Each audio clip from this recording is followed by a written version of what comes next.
What is going on, YouTube? I hope you guys are doing well. I'm finally here to provide my settings for MW3. I know a lot of you guys have been asking, and I know I haven't been able to put them out yet, but finally they're here. So I'm going to go over my graphic settings, my controller settings, audio settings. A lot of these settings are going to be personal preference, but I'm going to show you guys what I use in terms of sensitivity, dead zones, all that good stuff. So for controller settings, of course, I use a controller, and then we're going to go to edit button layout. All I have is default. I play on default. I don't use anything else. I don't change any of these button layouts. Everything is pretty much standard on default. For dead zones, I have my left stick at 2 and my right stick at 5. Personally, I have a little bit of stick drift on my controller, so for these, if you have stick drift, I really recommend that you keep your right stick and your left stick at a good median. You don't want to put these too low if you guys do have stick drift. Right here for the left and right stick max, you want to have these maxed at 99. For the left and right trigger, I have mine at 0. The left and right stick, why you want to have these so low, it's because that's the response time of when you're using your stick to aim, and you don't have to pull your stick up all the way or pull your stick down all the way for it to respond. So this is why I have these on the low settings. It makes your aim a little quicker. It just makes everything a little easier in game rather than pulling your stick all the way down or all the way up. All right, let's get into aiming. I play on 6.9. I don't touch any of this advanced stuff. Sensitivity multiplier, all this is pretty much standard. It's all in default. Vertical aim assist, everything's on standard. Tactical stance sensitivity, I don't mess with this. That's if you do play with tactical stance. Personally, I don't touch tactical stance unless it's for challenges, but if you guys use tactical stance, I would dabble around with this. Aim response curve type, this is very important. All the pros, you see everybody using a controller. Dynamic is the way to go. Dynamic aim response curve type is OP. If you want to up your game and improve your game, dynamic is the way to go. All the pros use it. Aim response curve slope scale, I don't touch that. Everything on default. ADS multiplier focus default. Instant ADS sensitivity transitioning timing, I would keep that in instant. All this custom sensitivity presume I don't touch. Target aim assist is on. Aim assist type is always on default. You can mess around and use some of these other ones, like Black Ops I know is a popular one. Personally, for me, I tried out all of them and I thought that default was still the best one. Definitely, this is all preference. I would highly recommend that you guys try all of these before, choosing one. Third person ADS correction type, we keep that on assist. Motion sensor behaviors off, and motion sensor advanced activities, I do not touch any of these. All of this is on default. For gameplay and movement behaviors, this is the golden part. Personally, I like using automatic tact sprint. I know a lot of people don't like to use this because they manually like to click their stick, or they like to manually sprint on their own or sprint or a run. But me personally, I think automatic tact sprint is OP. I love it. Auto move forward, we have this off. Tactical sprint behavior, we have this on single tap sprint. Ground mantle off, I would advise you to have this off. Having this on, it's just makes everything a little more janky with movement. Automatic airborne mantle, we have this off. Mantle hang, please have this off. Don't have this on, because this kind of makes the movement very slow and there's like delays with the movement when you're mantling. I have that off. Slide and dive behavior, this is an important setting. I have this on tap to slide. For controller players, we used to be able to just click a button and we could dive, or we could hold the button to slide. I know in MW2 I use the inverted because I like to dive around the map. We didn't really have slide canceling, so now we do.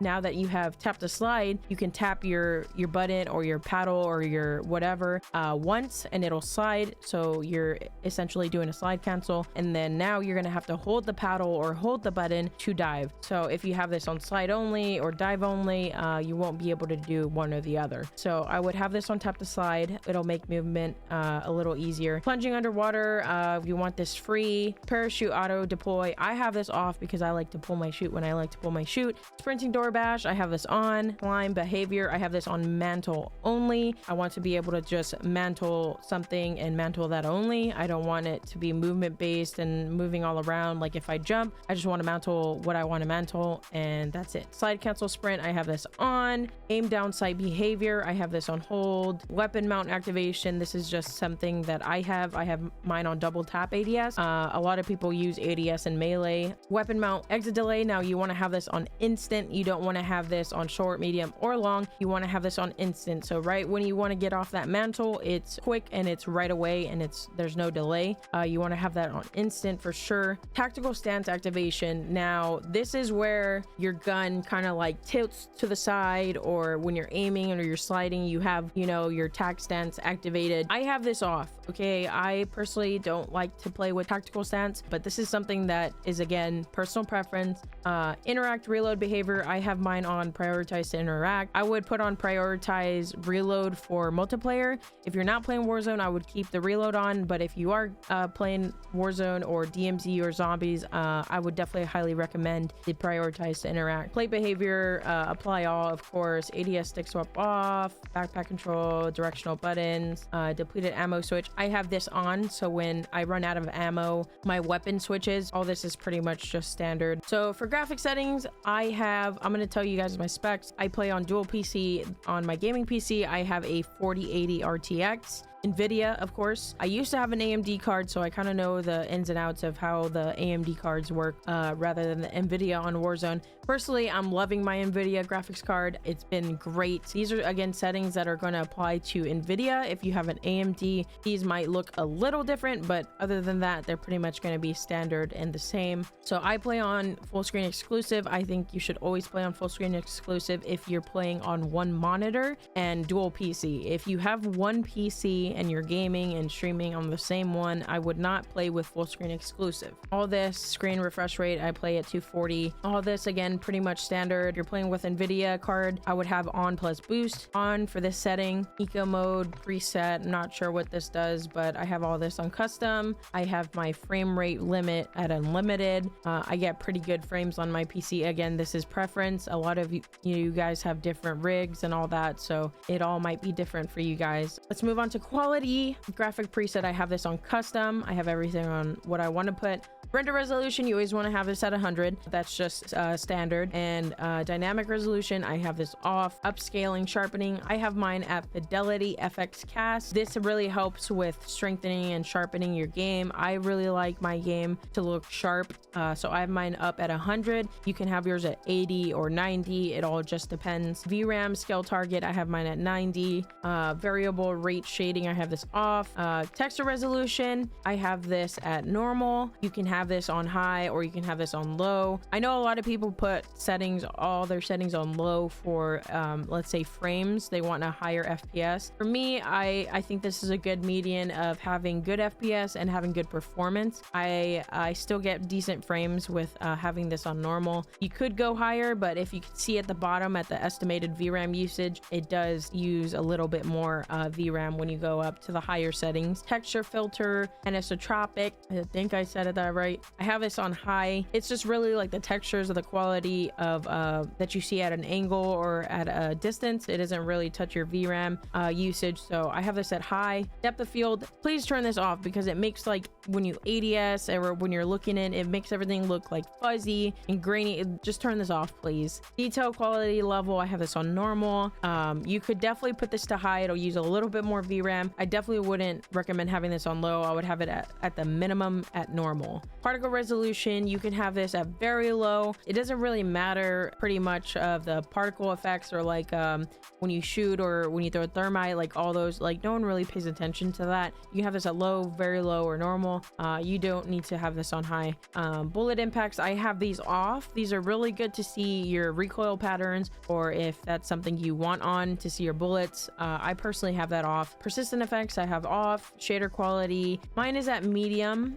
You could bump this up to high. I mean, there's no really difference. It's just all preference on how you see like the surfaces of like stuff on the floor or like the walls. Just colorization effects. On-demand texture streaming, I have this off. Local texture streaming, I have this low. Shader quality is on normal. I would not recommend having this on very low as well. This is a setting that like all the lines from like shadows and stuff, they look really fuzzy and really blurry. I would bump this up to at least normal or low. That is a personal preference, how you want your game to look. If you want it to look good or you don't really care, or again, if you're trying to get more frames, you would have a lot of these settings on the very low setting. Screen space shadows, I have this off. Ambient occlusion off. Space screen reflections. This setting is going to help with how reflections from water or stuff like that look in the game. Personally, I think high looks insane.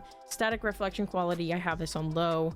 Tessellation, I have this on near. Having this off kind of makes everything look not blurry, but you don't really see kind of like the cuts and the edges. I have this on near. I like it. Terrain memory max. Volumetric quality, I have this on low. Deferred physics quality off. Weather grid volumes off. Water quality, I have this on water caustics. I think when you're in the water or like you're looking at the water looks great.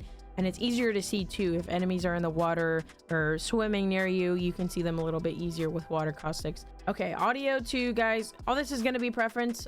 Personally, I use a Go XLR, so a lot of these settings are going to be lower because I have them cranked up on my Go XLR. So again, if you guys don't have a Go XLR and stuff like that, it's going to be a little bit different for you guys. And again, you guys have to test it out and see what you guys like. For the audio mix, I use the PC speaker. I know a lot of people also use home theater. That one's really popular. Again, speakers, headphones, game sound device, I have this on default system. Speaker output, I have this on stereo.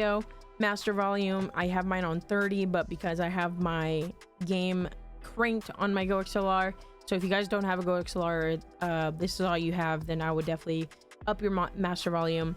Gameplay music volume, I have this all the way down. Sometimes it gets really loud and really just annoying, so I have this all the way down. Same as dialogue, I don't think you need the dialogue volume really high. A lot of it is just like unnecessary noise in your ear, so I have this on 30. Effects volume, I have this on 100. This is the effects of like hearing chess or hearing just effects in the game. I have this at 100. Voice chat volume, I have at 100. Cinematics, I have at 0. Voice chat, all this preference, I have mine on. Push to talk, mono audio, make sure you guys have this off. Mono audio, do not have that on. Reduced tinnitus, hopefully I'm saying that right. I have this on. I would highly recommend you guys have this on as well. This is so where you get flashed or you get stunned, that noise, that annoying noise that happens after you get flashed or stunned, it's not super loud and blaring in your ear. This is a really important setting for me. I always have this on. Everything else is pretty much default standard here. Hit markers, I have mine on MW. You can adjust this to classic or you can have no hit marker sound. Interface, let's go over a little bit of things here that I think are important. Color customization, this is really important. If you guys want your game to look a little bit more vibrant, if you want some more saturation, contrast, whatnot, this is where you need to go. So color customization in your interface right here, we're going to go to default on these colors. As you can tell, when I go to different options, it changes the colors of pings and your team colors and all that. Personally, me, I have this on default. You can change the colors to whatever you want them to be, whatever you want the flag capture to be, whatever you want the enemy team color to be. You can change all that. That's like the beauty of this. The important part right here, we're going to go down to color filter settings, and we're going to go up to color filter, and we're going to put this at 2. It's very important to have this at 2 if you want a more vibrant and saturated and colorful game. So we have this at 2, and we're going to put the color filter target at both. Having this on both makes just everything beautiful. And once you try this, let me know, and I promise you I would never steer you wrong. Your game is going to look a lot better. World color intensity, this is just how much of like saturation and color you want into the game, so you can kind of mess with this too. If it's too bright or it's too, you know, saturated, you can turn this down.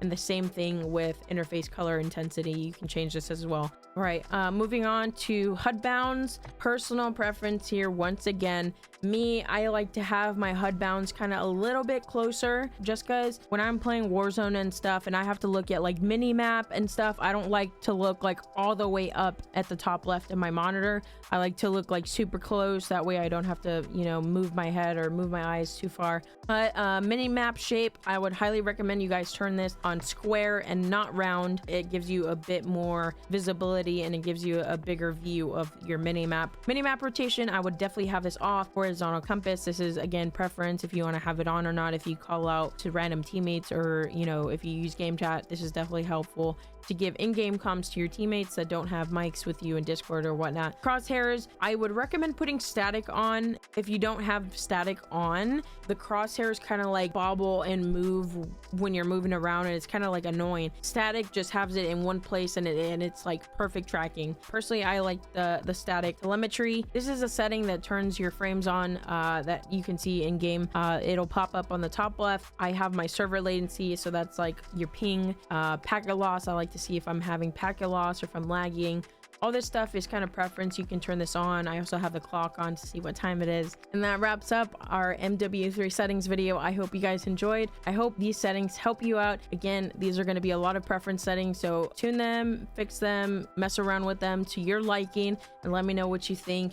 As always, make sure to hit that subscribe button, turn on noties, leave a like and a comment if you enjoyed this video and what other things you would like to see me put out for you guys. I'll see you guys in the next one.